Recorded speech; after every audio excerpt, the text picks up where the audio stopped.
Hey, I'm Crystal, food producer on Goodful.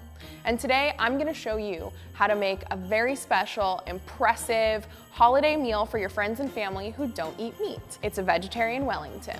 So typically a Wellington is a very rich and luxurious dish, but it often calls for ingredients such as foie gras, which obviously carry some ethical concerns. So we wanted to be able to still have our dish with all the luxury and indulgence and texture, but do it entirely with plants.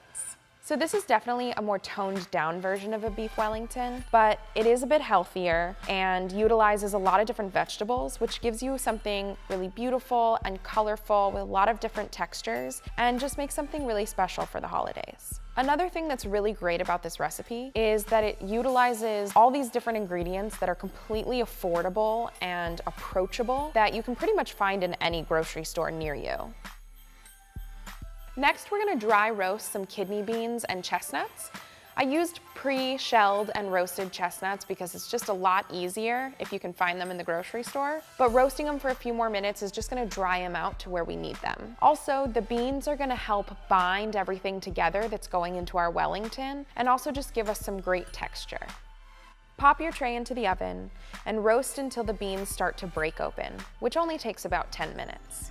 Next, we're going to make what's called a duxelle, which is this really delicious mushroom mixture. This is the only part of the recipe where we're using butter, so feel free to swap this out with the oil of your choice.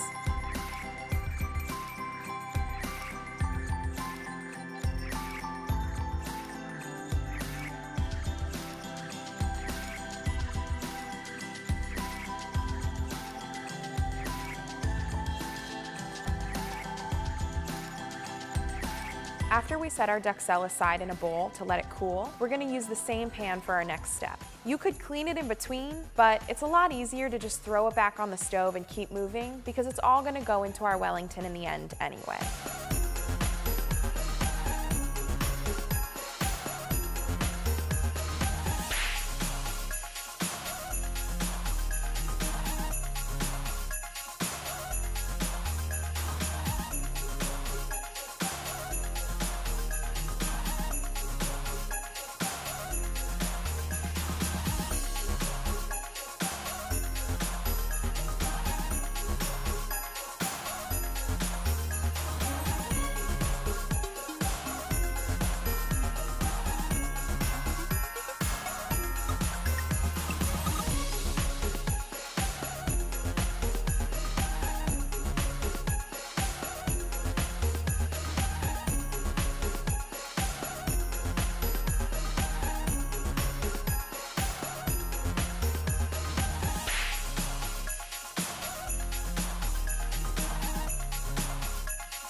For this step, you can really use any kind of white bread that you like. I used a French baguette because I had some left over from an earlier recipe.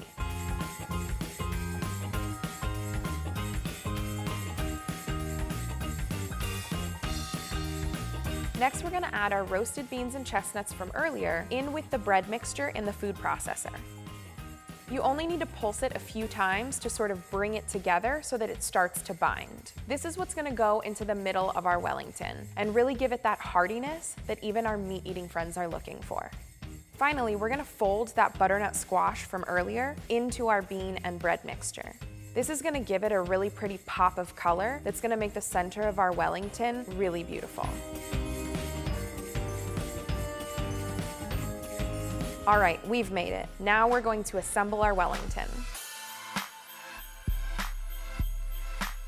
Next, you want to add some roasted bell peppers. This creates some beautiful layers between all the different ingredients in your vegetable Wellington. A really great hack here is to use the roasted peppers that you find in the jar at the grocery store. It takes out that whole extra step and works just as well. As you're assembling your Wellington, don't be afraid to just set the tongs aside and get in there with your hands. It's a little bit messy, but sometimes you just gotta do it.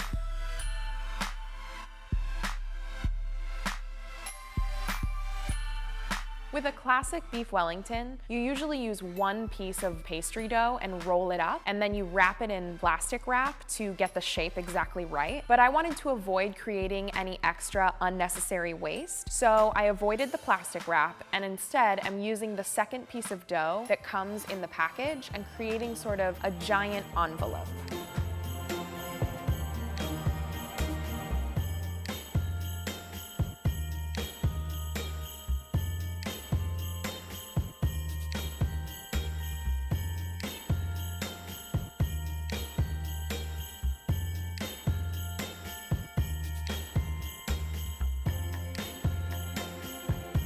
Finally, it's time to decorate your Wellington. Just make sure that you remember to cut a few vents to allow the steam to escape. That way your puff pastry doesn't crack in the oven. I hid mine along the edges of my decorations.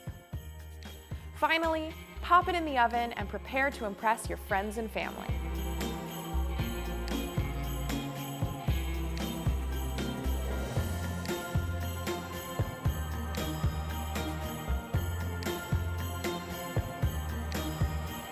So there you have it, a vegetarian showstopper for the holidays. If there's any other recipes that you guys want me to try to healthify or vegify, let me know in the comments below. And one last thing, what vegetable is a sailor's worst enemy? It's a leek.